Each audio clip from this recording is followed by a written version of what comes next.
Thank you. Okay.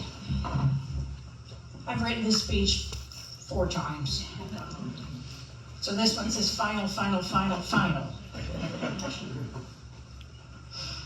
Upon volunteering to serve our country, our sons and daughters promise the following words.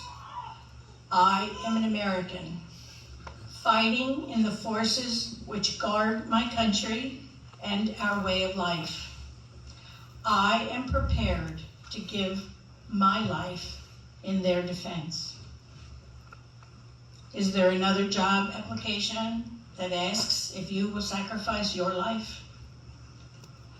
Service members are prepared to die in the line of duty, and by extension, families also understand the reality of this oath.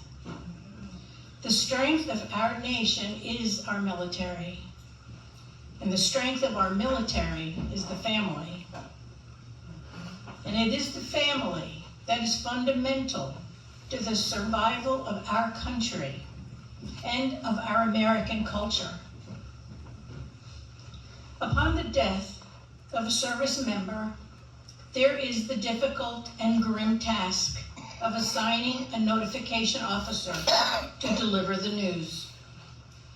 The symbolism of a government vehicle in front of the house and officers dressed in uniform walking up to the front door already begins to tell the sad story. The knock on the door came to my door, 4 Buttonball Lane, Madison. Late in the afternoon, on that awful Monday, March 11, 2013. Once the door opens and you hear the one phrase we can never forget, we regret to inform you. Your heart can never be unbroken. It is a date and a moment etched into our heart and our soul.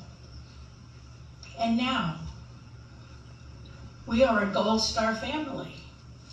Just the day before, I was a proud Army mom, the mother of a Special Forces soldier, a Green Beret, who was in the fight in Afghanistan, there to free the oppressed. On the long flight back home to American soil, our son was accompanied by a West Point classmate, fellow warrior, and best friend.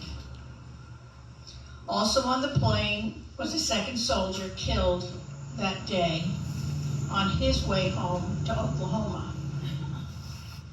The Fisher House for Families of the Fallen, located at Dover Air Force Base in Delaware, welcomed us. The plane finally arrived in the middle of the night.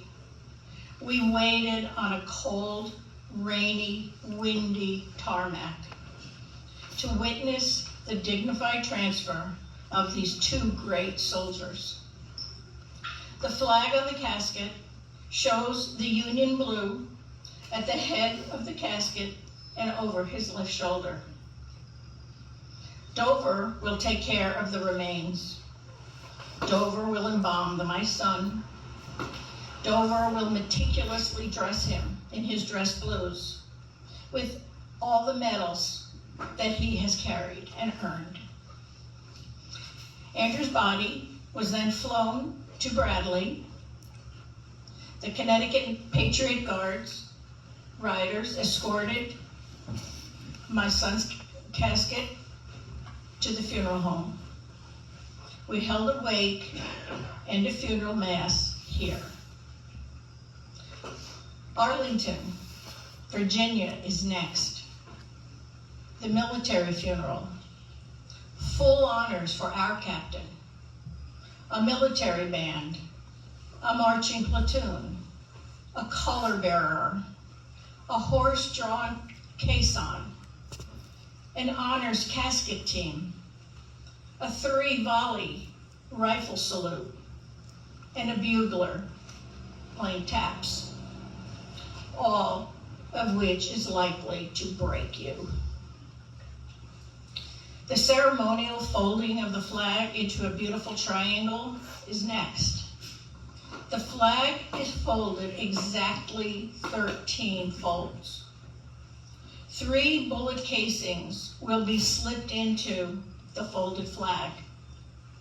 And finally, on bended knee, white-gloved hands will extend forward and present to me the folded flag.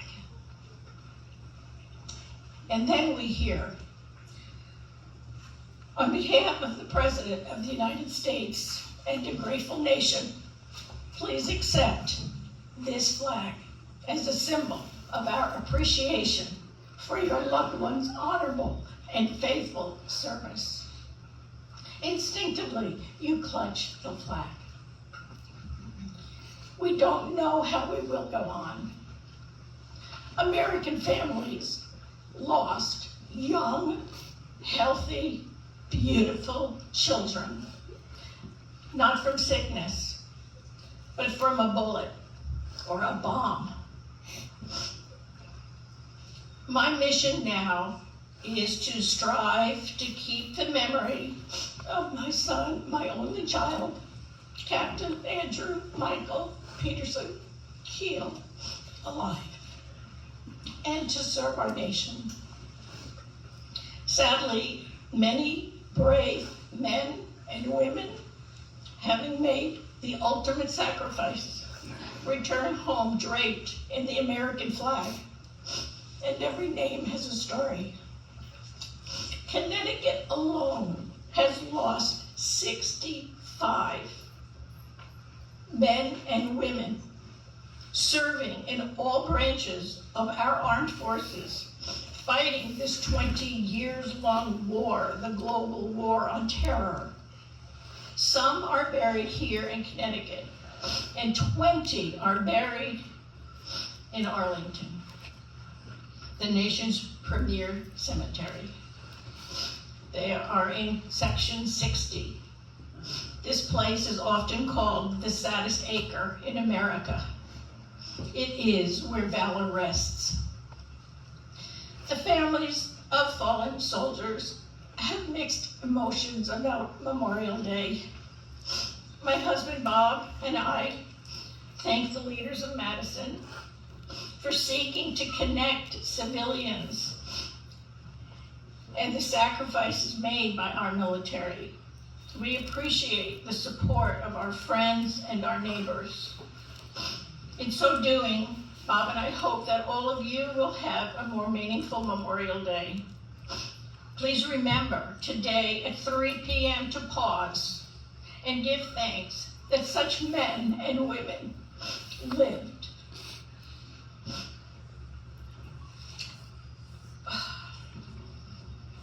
God bless those who fight every day for our liberty and who put themselves on the front line for this great country.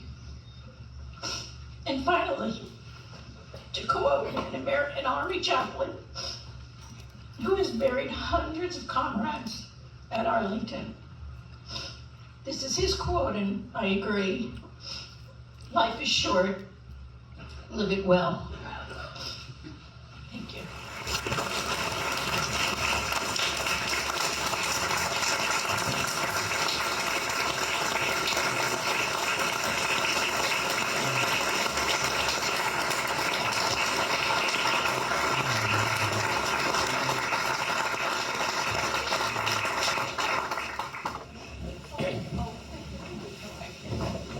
Here's a tissue, I'll take it.